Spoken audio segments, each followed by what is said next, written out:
kali ne Bobi Wine asuluga nange mpagira mugisha muntu baba bakimukoze musajja wattu Bobi Wine ate baba bakimukoze ekyo abadde era agenda kulambula bulambuzi Uganda abadde agenda kuvuga twagala kononera abantu biseera na aba muwonyeza akasente kaada agenda okusaasanya kati obudde atajja kuba n'obudde obufuna kwegura ba MP be bayitemu kuba kati obudde ajja kuba ali president bano bayi naye kati ajja kufuna obudde nga buli nnaku atambula okuyegera MP we buli nnaku constituency ajja kuba asobola okutambula kakati kye baba bakola bakwata omukago gwabwe ne PFF ba PFF ino omukago ne anti kati begatte PFF bawagire mugisha muntu anti PFF egamba ekyadinda bano nominate nga babaka bogerezeganye bulungi ate kati ne bano bagenda kuba tebalina presidential candidate bagenda tewali ago mateeka iteeka nti libateeka nkugambye katonga mutya nti NUP tefunye mikono nga lwaki tefuna mikono NUP nga buli district esawa zino eso just simu emu ku buli district ne bafuna emikono tebalinayo structure byabaka mana yate yaseba ino okuterera mu line obadde otya okujja kwanga kirese technical ajjemu bano bakadeidei bajje kuleste bagame emikono gya mwato twajife jaganye okubeera verified egisinga ndoze embozi ya Lubongo yo ogiwulidde sikulipti yeyo ogiwulidde ya Lubongo mbi mulabi Lubongo yanga ayogera byayogera so kati abo bawanduse tetwagala kumala budde tudde ku nsonga endala kiritegeeza nuupu bwataba kyanjawulo nnyo kikolebwa muzine ennaku 2 olw'omukaaga ne Sunday baba tebagenda kubana ku ballot paper na presidential candidate ne bakyasobola okuwandiisa ba MP bwabo naye yagambye bagenda muwandiika lwakubiri balina munominating lwakubiri tubana kunominating nga bakuwandudde oli bwe ate ekyokuwandula kya bulijjo ne mu Ivory Coast bawandudde ba candidates bangi Lubongo ya agambye nti kubanga bomala okuwaayo emikono egyo olunaku lwogiwadde electoral commission ekusaba agent wo buli lunaku alina okubeera bali ku kitebe ky'akakiiko ebyokulonda nga baverifyinga emikono egyo jjukira emikono egyo bamala ogikuwa eteeka ligamba bwe bamala ogiverifyinga bakuwa certificate ekakasa nti emikono gyo mituufu eyo certificate gyotwala mu banka okusasulirako miliyoni ameka 2 noja ne bank slip nojiwayo ne certificate eyo gikomyawo kakasa nti osasudde sente kakati nubwe gamba Lubongoya nti bo babaterayo ba agent babo tina electoral commission bulijje bati tebabulira wona osinzira okubeera ngo otwaba kanso nsubuga mpozo omukolo gwancha yogero omukolo owasende zikyaganye omukolo gwancha esi nabalaba kantu sente zikyaganye akasente tebanna kalaba era nze kabanga botateekako ate kati nze mba nakozesa MS7 ino okubeera mbasi na kyengenda kukozesa MS ye ino okubaawo ekyo kyomateeka era bannaye abalabi baffe oba luwa yeevaamu n'ayiwako zaayiwako abalabi baffe bonna yagala okubalamusaako aba MS media tuli ku MS political command center ekitebe eky'ebyobufuzi ffe tukomandinga amawulire gonna ag'ebyobufuzi kituufu okwetoloola ensi yonna si Uganda yokka so balamusaako mwe bali kutulaba yonna gye musinziira ate mutuwe akasente tukyakeetaaga MS ndoza muteekeko sente mutereeko ddala sente nga ziwera nera kuba tebateeka ku namba eri ku screen yawo ninako ekiwundu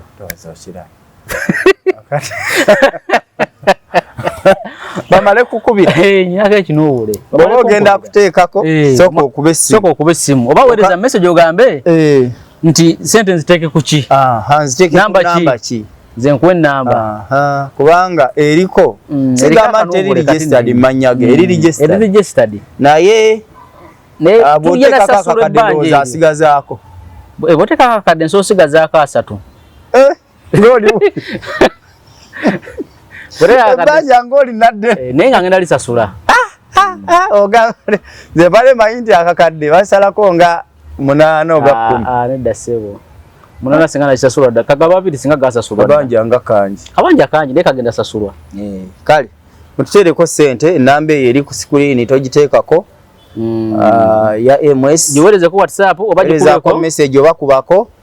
bakuwe namba entuufu ko ino teka sente sente ate kuba esimu eyo omukulu yenyini yagikwata director kituufu naye gwesooka okubeko byensimbi ennaku zino byatabuka so misingamu ennamba emu akasente ne kagenda kasobola okujja watuufu naye bimanyi so tubeebaza bimanyi kati enteekateeka eri etya kadde tutambule enteekateeka y'omukolo eri enkya omukolo ogenda kubeera wano wagenze dda nkulinze sigulabako ndi mu meeting mpitirivu kati ndi eno nzire kugenda kubeerako ebintu bingi bisanyusa bingi ng'era lonki yonna bw'ebeera so n'abayimbi wafunye waliwo abayimbi be twagenda nabo ebukulula bagenda kujja wano abayimbi bagenda kubeerawo abazina amazina amaganda emmere ate bagenda kubeerawo ebyokulya n'ebyokunywa olukusa lwa polisi mwalufunye twaga tutataganya wano teweetaaga lukusa so teweetaaga lukusa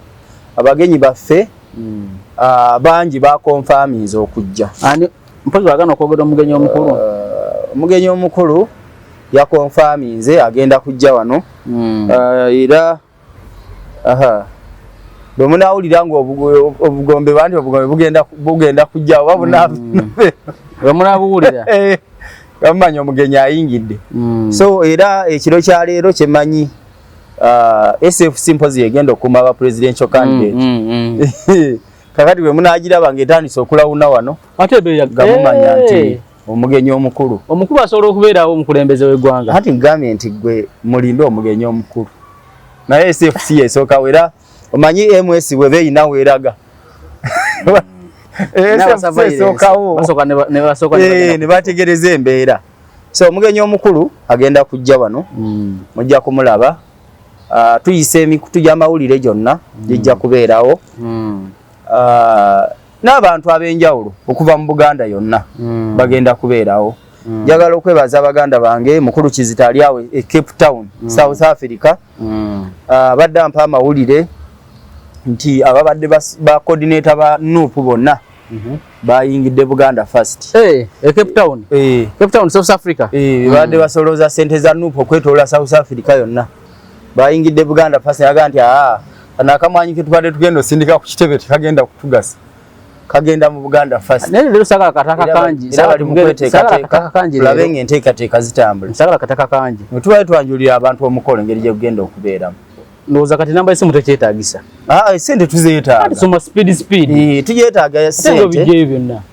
enamba eri 070812 teekako akamwanya ako kasente kajja kuba katuuka bulungi manya agereeta gaggammwe Hassan Nsoboga otujidde wano waliwo events za mawule nyingi kadde agamulabyeko ekamuli aganya okwambala engoye za yero otafiire byayogera nabyo nabirabye nupo naye nga egamba naye kati mbwe emikono busimanya biki mikono oba mifu oba esi oba emikono egimu egiganye aho kamuzi kijja kiti ekyo okitegereko kya nupo ekyemikono kitegedde abamu ku bakungu ba nupo bankubiddeko kati gwe nga bakubira bakwagazaaki bantegeeza nti abasajja ate kati oluwa Buganda First wa nupo akubira esimu abakubira Buganda First nupo eri bunyolo mu Buganda nkolaga nayo ne nupo si nnungi si nnungi naye nga Buganda First tutambula n'ebibiina byonna era be mujja okulaba wano enkya bajja kuba ba bibiina bingi tugende ku kyemikono kakati ssemateeka wa Uganda kirambika bulungi nti district 98 zolina okufunamu emikono okugireeta mu kakiiko ak'ebyokulonda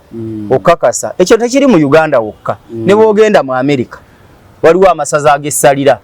ku masaza 50 oteeka okubaako n'amasaza 27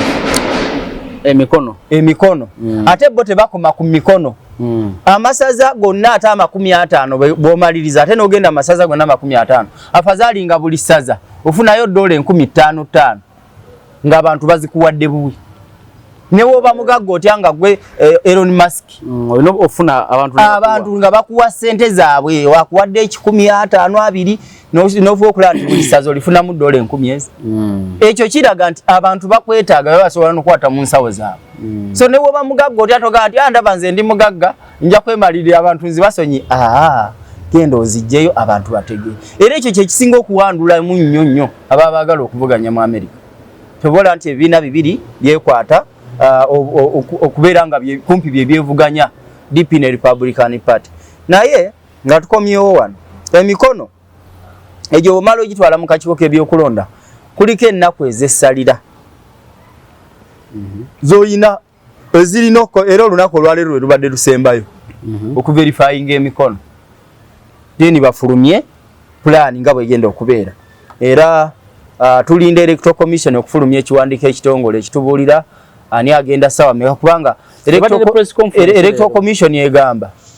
ku byenna akafunako kuba press conference lwe tujjidde wano ku mpewo nga press conference ekyagenda mu maaso naye Electoral Commission egamba nti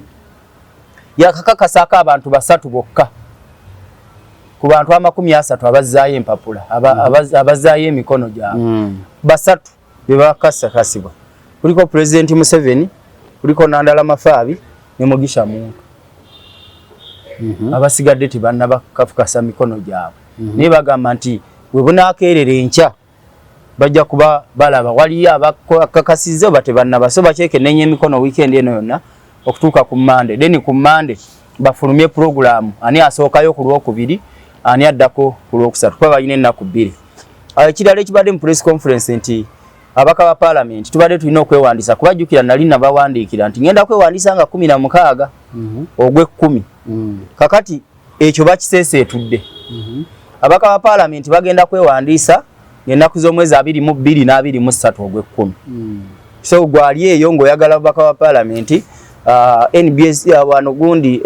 MS Political Command Center ebimaze okuwa update mu bwangu weeterezi obudde babukyali amawulire gasooka wano anti obudde bukyaliyo naye wali wajjokera nga 16 dukange fe batugamba zino twaziwandiika okiragedde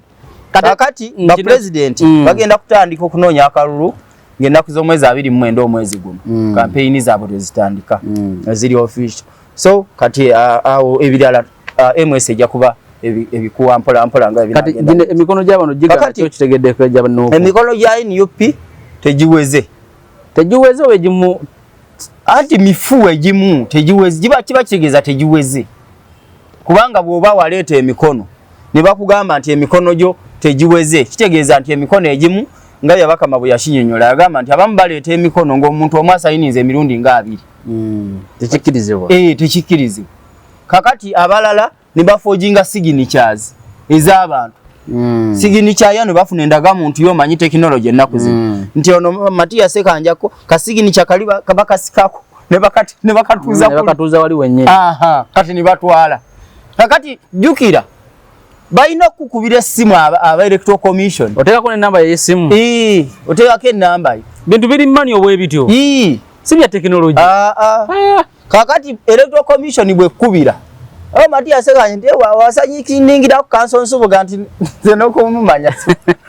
sirabako wadde agent era ebyabakama agambye nti kuba badde bamubuuza kuba candidate bonna ne bamugamba nti ate common man agambye nti gyate kikyabulirako ddala kono mingi egikyabula bireke ebyasani andi basajja bafe abakomoni tutambula nabo bulungi tutambula nabo era gye nomijirwanga nti ali kamuli atambuza mirimu katolo ki ekiba kiddako ku NUP kati ekiddako kwanda Berubongo yaba ayogera awo agamba bano civil justice bo baleeta buli kimu ekyetaagisa andi kisoboka tugumya kinyumiza gumu Rubongo ya agambye nti kubanga bomala okuwaayo emikono egyo olunaku lwogiwadde Electoral Commission ekusaba agent wo buli lunaku alina okubeera bali ku kitebe ky'akakiiko ebyokulonda nga baverifyinga ki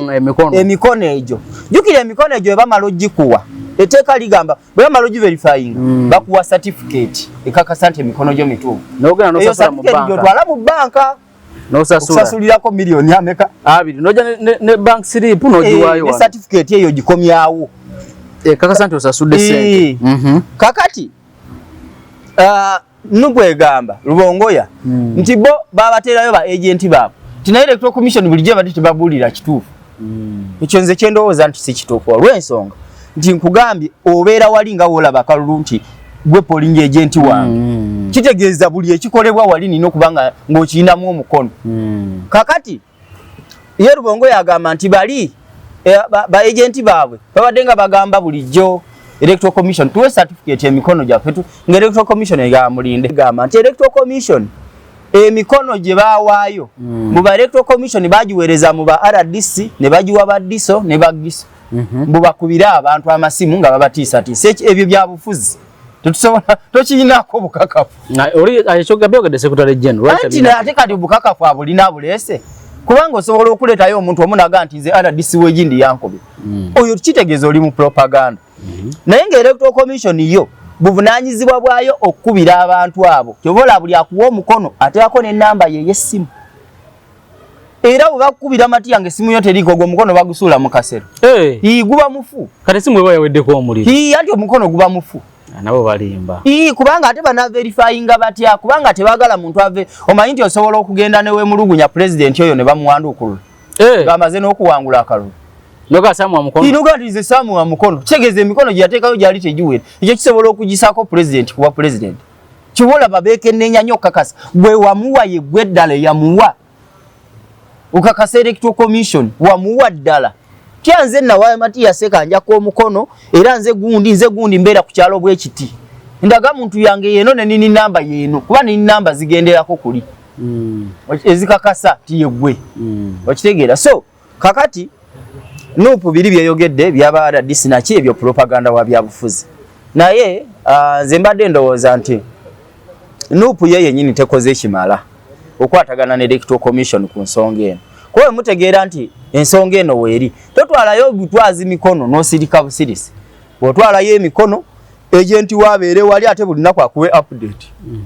tuverifyinzeeko bwe giti olwaleero kyekibabeezaawo wali ba agenti nti owa common man ajabeerawo owa DP abeerewo weFDC abeerewo mwenna buli omu abaakomyawo kubanga bajjayo empapula balinga oba 2 oba 4 naye abaakomyawo bali 30 asatu naye kati bagamba nti saawa eno Electoral Commission erina basatu kikulaga nti ballot paper tegenda nakuweerako bantu 5 bwe banaawera bajja kuba 5 10 tebasobola kuwera tebasobola kuverifyinga bantu 7 mu nnaku zino 2 ezibulayo tekisoboka kubanga verification yewedde kakati bali mukola bagenda kola program mwewandiisa mutya ojja sawa mmeka kubanga ku lunaku kusobola okubaako abantu 3 naye kati ojja sawa 2 ez'okumakya olina ajja ku 9 olina ajja ku 11 ne bakulozi n'olunaku oluddako babawo ennaku mmeka 2 so kitegeeza nti kati teri balinda bulinzi kugamba nti oba tufunyeyo 2 abalala mu leero n'enkya nabo tuba verifying kwa leero bagenda kusuula bakola tuuka sawa 6 enkya balina okukomawo ne press conference era batubuulire kiki ekibaddewo bakakasiza bameka kuba tebasobola kutuuka Monday nga tebannaba kufulumya list okusinziira ku Rubongo yagamba list gyalabyeko erika abakakasiddwa 3 kati ayinayo agent eri kyenkugambye agent yalaba n'amugamba yalaba n'ategeeza ekibiina ndifeeno tetuliiko so nga ziri bweziti okitegeera tetuli ku list lwaki kubanga emikono gibale tegikola ki tegiwera naye kati agent oyo obuvunaanyizibwa bwe teyabukola bulungi wabanga abaddeyo olw'ensonga nti bw'omanya nti emikono gye mulina tegiwera muzine ennaku nga baverifying kyensonga lwaki batwala emikono nga giyitamu kituufu muddemu mukwate ku giri egiyitamu kakati negiyitamu bwe gibanga nagyo tegiwera era mubeerayo nekemwerekeredde agent wammwe abeerayo n'emikono emirala nga 15 nga gya backup kakati kyegeeza nagyo tegyakola ki tegyaliwo so nze ndowooza NUP eyinza okuba yakozesa tekinologi owa bulijjo nefuna engeri gyefunamu emikono ate kisoboka kibiina kyamaanyi ekyo ssebo anti kati kibiina kyamaanyi naye ssebo okunoonya emikono najjemba bayazaayo empapula ate yazaayo oyo nesimu ze tezikyabeerako teyazaayo yabivaako okugyayo empapula muganda wange kyangu naye okuzizaayo omu asobola okuzijjayo naye singa bakuteeka akakodyo nti bw'okujja okujjayo osasole $2,000 miliyoni 5 neweebeemu abasika tebaalize kati Peterson boogere simanyi oba yena yazizaayo Yangambe mikono ajina yankakasa. Ate wali. Yangambe mikono ajina. Abo ba comedian twagala kubamalirako budde. So tati kitegeeza Nuupu bwe watabaawo kyanjawulo nnyo kikolebwa muzina ennaku 2 olw'omukaaga ne Sande baba tebagenda kubana ku ballot paper na presidential candidate ne bakyasobola okuwandiisa ba MP bwabo naye yagambye bagenda muwandiika lwakubiri balina munominatinga lwakubiri tubana kunominatinga nga bakuwandudde oli bwe ate ekyokuwandula kya bulijjo ne mu Ivory Coast bawandudde ba candidates bangi Alasani Watara yagala kisanja kyakuna niba bawandudde ba candidates bangi ababadde abamanyi bonna babawandudde mikono mikono tejo bakuyita mu kakodi yako kakodi ke mikono ebisanyizo biki yabadde asinga okuba n'amaanyi bamuwandudde kubanga Ssemateeka wa Ivory Coast yagamba kasitofu n'obutuuze bw'ensi endala obwa Ivory Coast obwa bufiiriddwa kati oli yali yafuna obutuuze bwa Bufalansa naye bwe yamala n'abusazaamu n'asigaza obweka naye kati bo bamuwadde nga baga kasa wafunako eri ne bw'osaza banaye abantu atenga sibangu kiki okitegeera so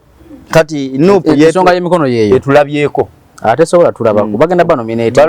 ndabanga batali kyendaba kiri technical okwagala okujjamu bakadede wakana etteeka likola President Museveni tasobola genda mu kalulu bw'atyo nga Kyagulanyi taliimu kaba ne vibe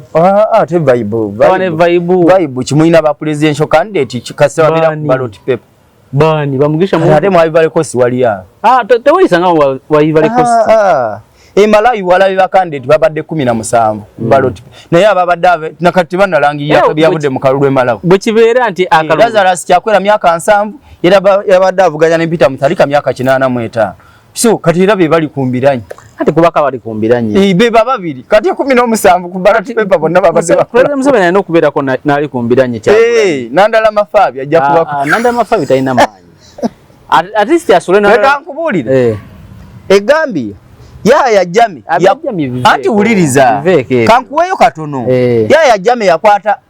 ba Bobi Wine bonna babesije beri n'abasiba kituufu Adama Bale yali buloka wa mayumba wali mpangisawo ennyumba ya mitwalo 10 najja ku ballot paper bali ne basinzira mu komera ne bagamba nti tuwagira oyo buloka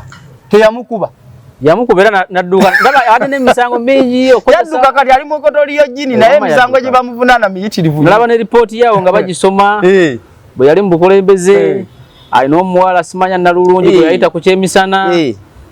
kati katola bantu gundi Mugisha Muntu yafuna abantu bangi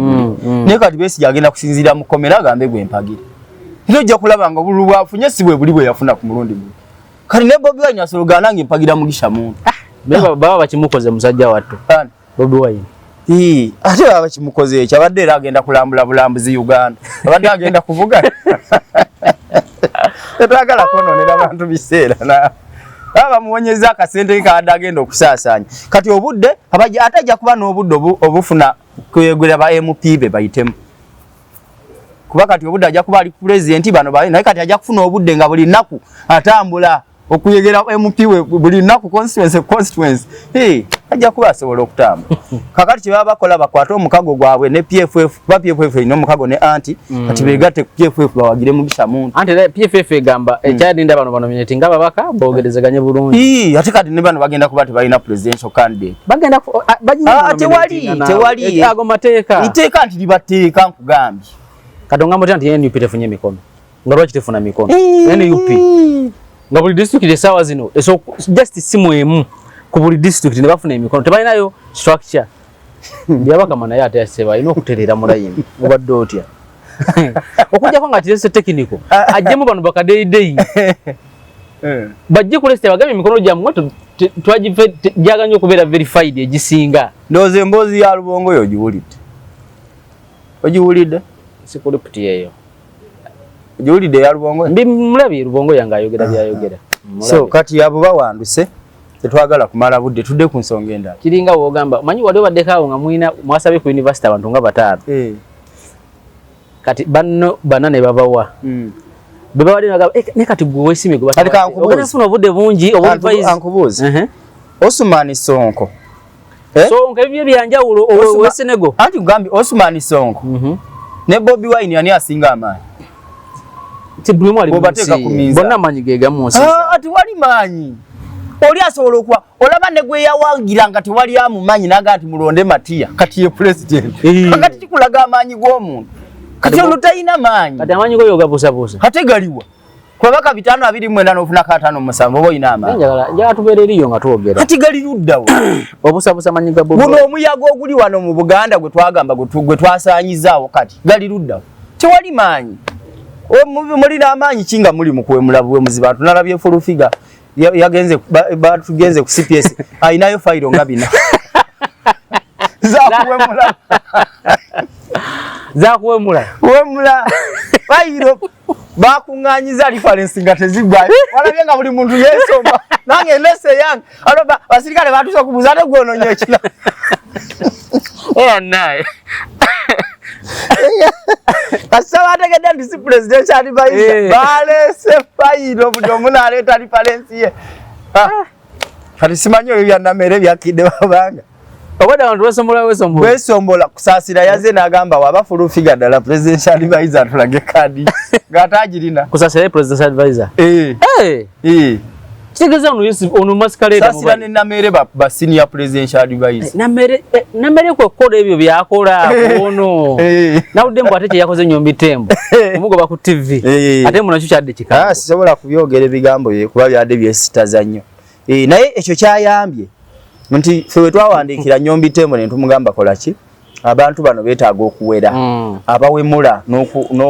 n'okutata n'ekitibwa kya Buganda nga Buganda olw'ensonga gwe otunuulira abandira abaana bonna abawemula nga basinzira ku mutimbagano eyebweru twabataddeko red flag wali ku airport kasita otuuka nogaa nti nze sinze mwesigwa kubajjukira bakyusa amanya ku mikutu kati wayo passport ekifaananyi kyo tukirina twakitaddewo wali kabaga sigwe Matiya tosa malaga tekako muntu red flag bwote olwokuba nti yawe mudde era abana etonda kasaba n'abaana betonda nti tukyawe mudde ate polisi nayo ebikola polisi eyola abantu ekiro ne batwala ne baleta ku parade ku macha ne bajjako ebinkumu aba forensic ne bajja ne bajjako ebinkumu ne bayingiza ne bakuteka ku criminal record nga tojiina usanga tuna kusingako tebajikujjako wadde bakutadde kubanga ojuke ku macha baba baleta bulumba mugago wakoze ekinze bankotesa 8 nabadde nyino mulwadde kyokka bano bakujjeko ebinkumu bakutadde mu Interpol wali yolode bemaze kufa ne bamuta tobola abantu abasinga tebafuna visa mu mawanga agenjawulo tekikirizibwa okunoonyereza okukuba kunoonyereza era bwe bakiteeka kuba bakiteekako ku fayiro nti ba suspect bakubibwe bateekebwa ku parade kubanga ekyo kyebifaananyi kyo tekikirizibwa oba kubitwalira oli oba kubitereka tekikirizibwa n'ekyokuba lininga nga tebafaanagana ekifaananyi ky'omuntu okukifulumya ne kibeera ku poliisi ng'ebifaananyi bye muba mulaba bye bifaananyi by'abantu ababbye naddala ababbye amakampuni abantu ababuziddwawo nga bakiteeka ku poliisi nga bano bagaa nti ono takyali mukozi wa MS Media era tumunoonya bati njogera kuba detective ba police abanonyereza ku misango waliwo emisango egibatuulamu ati kyenkugamba ebyo ebifaananyi ebikirizibwa ku poliisi nga bikube eri abantu abanoonyezebwa bakulimina abanoonyezebwa nti ono anoonyezebwa poliisi emuwenja yatta omuntu tumutebereza okutta omuntu ebyo bikirizibwa naye eby'omuntu suspect nti muba paradinze wali ne mubakuba ebifaananyi mubitwalira oli asooka agenda okujja okulonda mu ye nga abamanyi newe muba mubitwalira president tekikirizibwa bati badetective abamu babikola nti babikolera ddala abamu kibatuulamu oli abagambye munoonyereze balaba n'obujulizi tebuliiwo ne bafuna n'abasibe nga bazebuzaawo mukomera nga babaleese babayodde mu kikwekweto kye bakoze katwe wali ne babayoola ne babakuba ku poliisi kati wano mu kusunsulamu awo ne bakubayo ebifaananyi 4 kuba oli asobola baga nti anze be nalaba baali 6 ne bakubayo ebifaananyi 6 kati ekomera lijjudde ne bamutwalira jjukira omusibe asobola okubeera ku poliisi ne bamukumira mu mwenyi w'amateeka okumala wiiki 2 abantu bamalayo n'omwezi kakati ne bamutwalira n'abeera nga yetegereza oli basobola n'okujja ne bamuga tunula ku kifaananyi ekyo tunulire ne kwoli olaba obayooyo kyo babikola kubanga oli munene yabawadde ki yabawadde ssente naye ng'ebyo tebikkirizibwa mu mateeka naye njagala okubalabula nti ekyo ne bw'okikola mu kkooti obwo si bujulizi obwo si bujulizi mu kkooti obujulizi mu kkooti busukkakaawo mu kooti teri ebyo kisimanyi nabalaba wali ku parade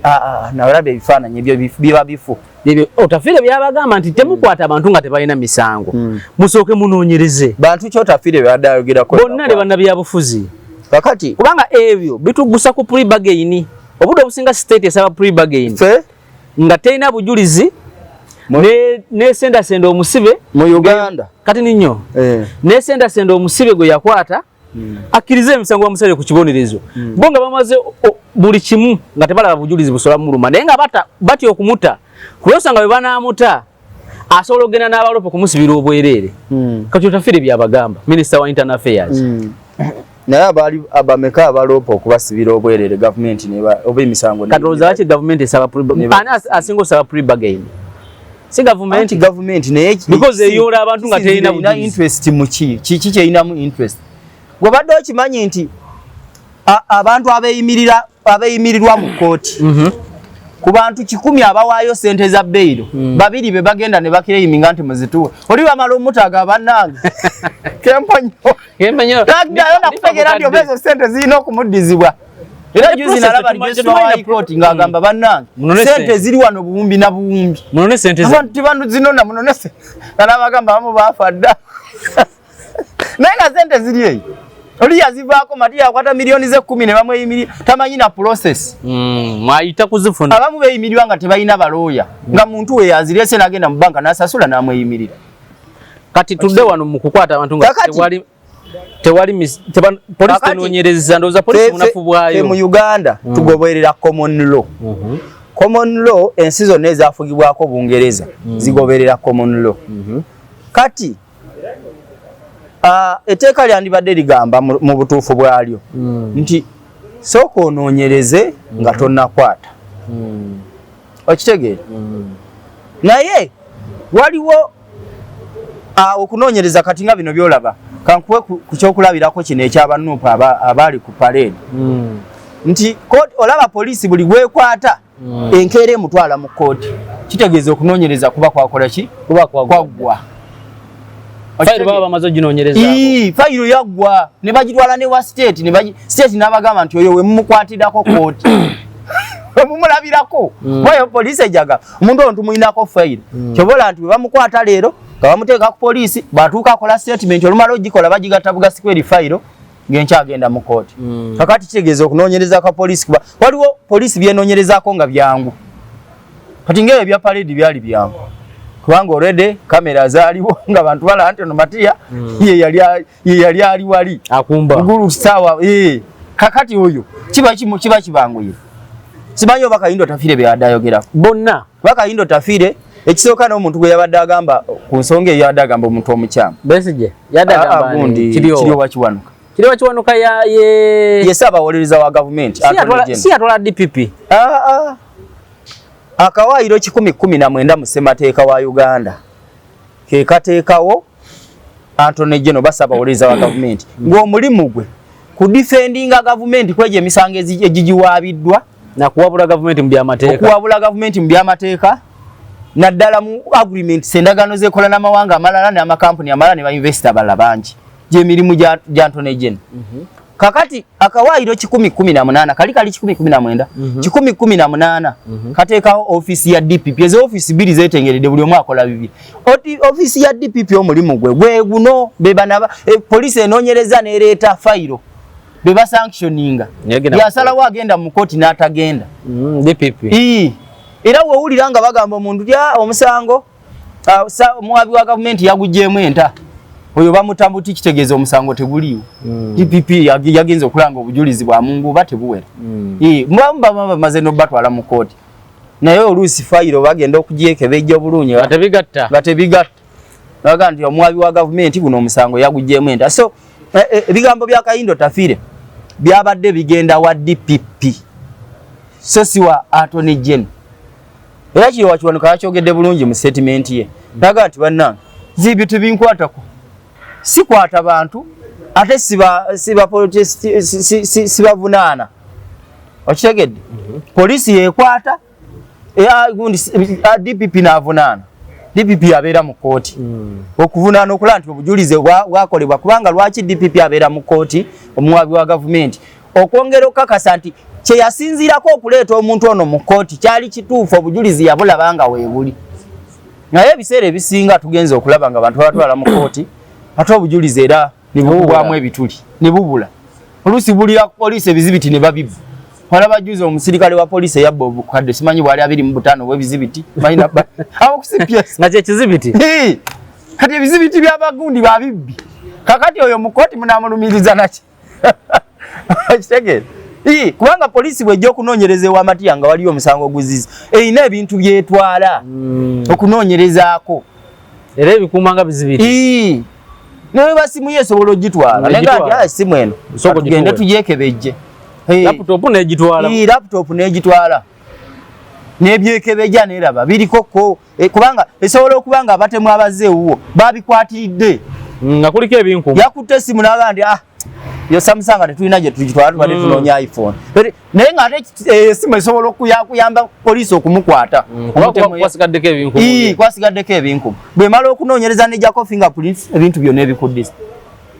okitegeera kuba eba emaze okufuna obujulizi bwayo kakati ekyo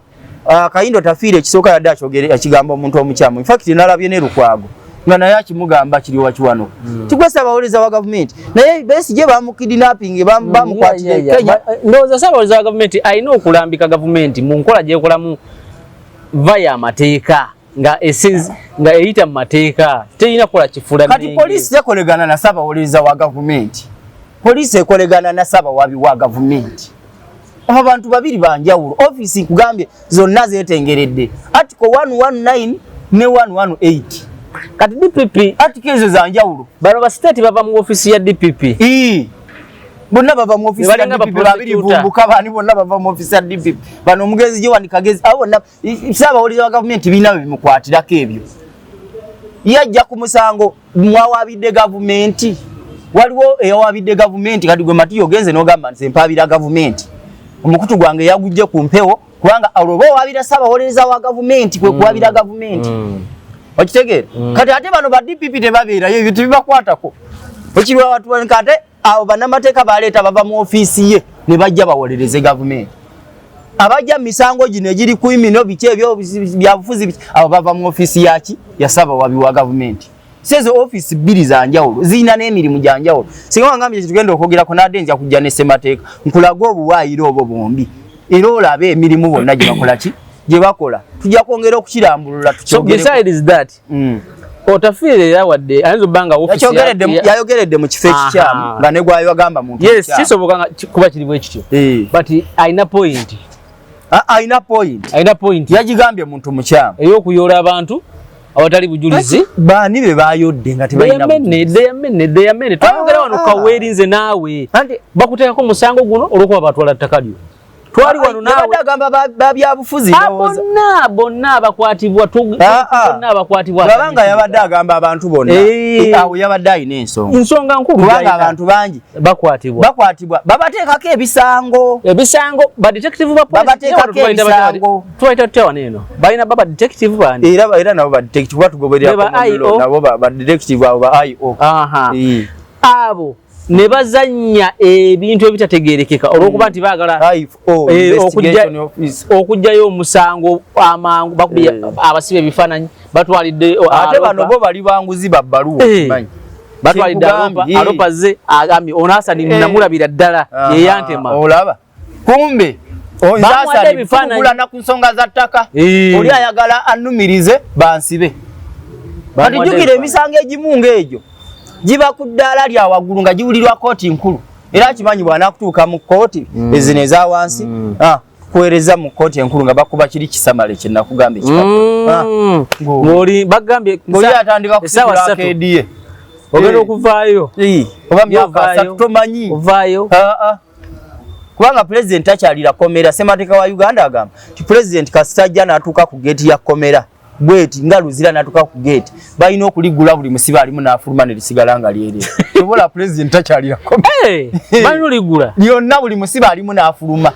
Chechingano kyalayo. Nitandika kuyingiza abasibe bapya. Gwetola bakyalako malwaliro ludda bana tasaba kukyalirako. Just imagine akyadde Ruzira. Tasobola. Bonna bafurume. Kyobola nekiri bakugamba nti omuntu akubiddwa ekyo ekipapulo okwemulugunya. Ekyasamale. Alina kulinda minisita kati nga Kayindo. Kati Kayindo tafiira akyalireko amakomera. Abali ku Samale bayitirivu. Bayitirivu nnyo ekyo kyenyiza okumugamba. Sebo Kayindo tafiire kyali. Tugenda kubyogera wano enkya tubabuulira amakomera era Kayindo tafiire tugenda kumugamba. Tumugambe kyalirako amakomera. Be bali ku komito. Baba committees eyo komito. Baba committees. Botaba na lawyer following. Obo wedde. Si bantu bo wabula lawyer. Lawyer to omuntu agenda kubitegeera. Omuntu wajja kulaba ekipapula kiri naye azirike. Agambe kati kuno kutalina kuza mwezi kutalina mukazi watoba musajja watwali eri mu kyale mu bende. Oba eri Masaka. N'ebipapula kye bakubita manyina kikitegeeza. Lawyer yokaya asobola okitaputa. Yokana abasibe banja bali mu format eyo. Kuba yasobola okujja nakukyalira naye banenga tebakuleeta mu kooti. Afadhali bandu kwafe empapula tuzirina chairman yatuwandikidde baluwa tujja nazo buli kiseera tukweyimirire agenda kula omwaka gukutusa gukutu omulala tamanyi na kigenda maaso okitege naye police naye wafenga Buganda First tugenda kutandika okyalira amakomera kubanga ekiteeka likikiriza baloyaza okukyalira amakomera ne babuulira abantu abo balina emisango temunonyayo mirimu temunonyayo mirimu ati omanyi waliwo baloya batava ku makomera bonga ku police n'amakomera banonya bakiraya ffe kati ekitutwala kulaga basiba abo abalina emisango ng'egyo tuba recording tubaleetere minister ate tukoma baleetera minister tubatwalire ba registrars aba high court emisango gy'abano giteekebwe ku order za court za court basobole okubanga baleetebwa mu court baba balina obujulizi bakole ki so otafiri yadde n'ensonga tuveewo njala tuluke speed guno bamulabyeko mu mawu ku nsonga ya transition agamba transition efumbibwa n'abo ab'olubatu abamatalinga nalabye abamu bayomba olw'ebigambo bye Kyagulanyi n'abalala era nga transition tegenda kubeerawo lwakuba nti waliwo akalulu akalondeddwa ndoza kintu wali yogerako luli nti tosobola kumutwala n'akalulu olina okumutirako n'akasebo n'omuwa azita benefits n'agenda bulungi tugendawo tudduke wakadaga tuveewo eddakiika emu awo gye tugenda omumalawo n'obutawera anti yanguwa ntusejjiya speed n'obutawera Besigye yakola statement eno nti ye yeewuunya nnyo alowooza nti Bobi Wine nti abali ku lusegerera Bobi Wine bamulowoozesa nti asobola okugenda ku ballot paper ne bamukubira akalulu Bannayuganda yabakamala asinzira wali n'adikire yali Kyagulanyi n'agamba abo banoonya bufoofofo afuneyo obwa kansala n'obwa MP atambulira n'agamba ekyo tekikola ki tekisoboka kuba ekyo Besigye yali akigezezaako ebbanga ddene nekikola ki nekigaana ekirala nakyogera wano nti omuntu afuze ng'ali ku level ya President Museveni tosobola kumuggyako n'akalulu olina teesa naye olina kwogera bwogezi era mmemmawu kyeyayogedde kyekyo naye kati nalabya na BNUP bavuga mubalabye abo be bakolegana ne Museveni nanti alina categories eyakoze ebibiina by'obufuzi ebiri ne Museveni n'ebitali ne Museveni yagambye nti yabagambye nti mwe muba temwagala kuyingira mu kisenge we tulina kuteeseganyiza kulaba nti muzeeyi agenda ati kubanga iPod yandibadde kuba ettuufu sebo jajja kuba kati bwe mba ntudde wali mu iPod niye yajja ndiwaddemu muga nti jajja eno blanka cheeke wandikako kyoyagala tukutereddeko n'akasebo ajja kuwuliriza mangu kubanga ali wali naawe oli wano naye kati bw'onaamwesamba n'ogamba nti totuula naye kati ogenda kumujja kooti ate ng'okirabye akalulu tikakyakola ki ogenda kwata mundu ne mundu togisobola okitegeera so ekisobola okuyamba Bannayuganda okufuna enkyukakyuka ennungi kwogera na President Museveni ekyo nze nkyogera ebbanga lyonna kubanga ba President n'akabawa ebyokulabirako bibiri Bannakenya bayogera ne Moi n'agenda wano Nyerere ng'akyagaya akajja n'okujja eri mu kinaana n'agamba bannange nze ntadde Nyerere nakati muzire Tanzania in fact njogedde ne ku Tanzania abantu baade bambuuza kantu ke Tanzania abawuliriza abaffe aba MS ne bagamba okatunnyonnyola ne bagamba kati Suluhu bwajja nawulidde ne radio ezimwe nnene ne TV baziga nti Suluhu kati agenda kusaba kisanja kye kisooka Suluhu Hassan president wa Tanzania kati agenda kusaba kisanja kyakubiri ate kisembayo Musemateeka wa Tanzania akawaayiro namba 40 manyi fe twasoma international law obola tutaputa nagali ebweru wensi yaffe akawaayiro namba 4 kagamba nti president wa Tanzania singa ajja n'asikira mukama we ng'afudde oba ng'alekulidde naye ekisanja kyamusikidde nga kiweza emyaka 3 ekyo bakibalanga kisanja kijjudde pozi ono yajja olinga n'emyezi 5 agiringa myezi 5 so semateeka abala nti kiri kyali kisanja kijjuvu kati anoonya kisembayo mukyusa jjiya kati anoonya kisembayo so mukyusa jjiya kyenjagala okugamba kyusa jjiya nga njagala ogamba bannayuganda nti Mao kye yayogedde kituufu president tulina kutuula naye twogerezeganye naye tulabe n'akasebo tukamuteereko tumwebaze okukolera eggwanga tumugaye nti muzeeyo okoze oba alina kyakoze batakirina tukkanye nti alina kyakoze nkyusiza jjiya kyusa tutambule tumalirize ne Kadaaga kamulirere mwaniriza mu mizira naye kyendabye wadde kasayini konna ku lugoye lwayambadde ne ambrera gye bamukwatidde nga teriko wadde kakala ka yero ozenale mutu yagikoowa Kadaaga si kye kiraga era nalabye opposition nga bakyamukiride in fact mbadde ndaba n'emmotoka za nuupu zino eza mobilization ejjinja nga zonna bazitimba ebifaananyi bya Kadaaga nanti oyo tolina wamulwanyiseeyo kakati kye bakoze si kibi abantu b'e Busoga okwaniriza Kadaaga era simanyi oba badde bamwaniriza avaawa bamukomya bamukulisa akalulu kabaddemu kebamukuba oba takkiriza nti bamukuba kubanga nduza yandibadde kati ate Anita yagenda kugenda e Busoga nga muwanguzi kati bweba ono agenze nga gwe baakuba Anita Among agendayo ng'eyawangula bamukuba ati kyeŋŋamba enkona kati kitwali mulamu waabwe yagenda ng'eyawangula muwanguzi yagenda nga kati ono gwe baakuba enkona ne bagisimisaayo n'ensuululu bakagijjayo kati ye kati badde balemeddeyo abadde balemeddeyo bulijjo ali ku macupa agamba akalulu kaali kanzise bakagijjayo kati agamba akalulu kaali kanzise abadde ku macupa so kakati mukyala Kadaaga talina kyasobola kukosa gavumenti oba kukosa NRM mu Busoga kubanga ba MP bonna mbalabye bonna ab'e Busoga abasinga obungi babaddeyo ate nga bonna ba NRM era banna bagenda kuvuganyiza ku tikiti ze NRM ekyenjawulo nti bo ba MP babadde bambadde yero naye nga yagamba nti anzerere no Gomasi yeyanyumidde kuba abadde kyobola twabagamba nti mwabawemula mu lulimi lwaffe Oluganda abantu bangi nnyo abatwegomba tetulina kuwonoona nnono zaffe na mpisa zaffe kubanga maama Kadaaga Gomesi ogirabye ya white Gomesi ngamba ng'olabira ddala omukyalo Omuganda agumidde obulungi so ffe maama tumuyozaayoza akalulu naffe bulijjo tubadde tukunoonya maama nga tugamba nti akalulu okubala kwaggwa enkoona ekyali mutaka naye twebaza Katonda nti bagisimyeyo ate n'avaayo obulungi kaali kakambwe ate enkoona n'evaayo obulungi nebadde tekulubuse akyalina amaanyi enkoona ebadde akyalina impact ekamuli ndabafulumya empapula statement era waliwo ababadde batandise propaganda ebyo yabiganye yafulumiza ekiwandiiko ye yennyini naga nti ebyo bifu nze ate temumuteeka mu bizibu birala temumuteeka mu bizibu nze ndaba nti ekiriwo kiri bwe kiti kati fayino yeeno Kadaaga agenda mu kisanja kye ekisembayo mu byobufuzi okitegedde era kati saawa eno bw'amala okuwangula kano akalulu emyaka 5 tugenda kulaba Kadaaga omulala eiza tugenda kulaba Kadaaga anoonya obwa pulezidenti oba tugenda kulaba Kadaaga agamba nti ze ebyobufuzi mbinyuse bwe nvamu eno paalamenti kaŋŋende ewange ekamuli wali mpumule ntandike okubeera muntu eyebuzibwako eyebuzibwako ensonga ebyo bye bintu biri bye mugenda okulaba myaka 67 gy'alina anti giyanje kyusiza kati ngekyusiza omukolo gwanca naye bakole ekisoboka wona abadde osinzira okubeera ng'otulaba olwaleero ne Hassan Nsubuga tukomye wano tutandikire awo akuume awangale nnyo Ssaabasajja Kabaka.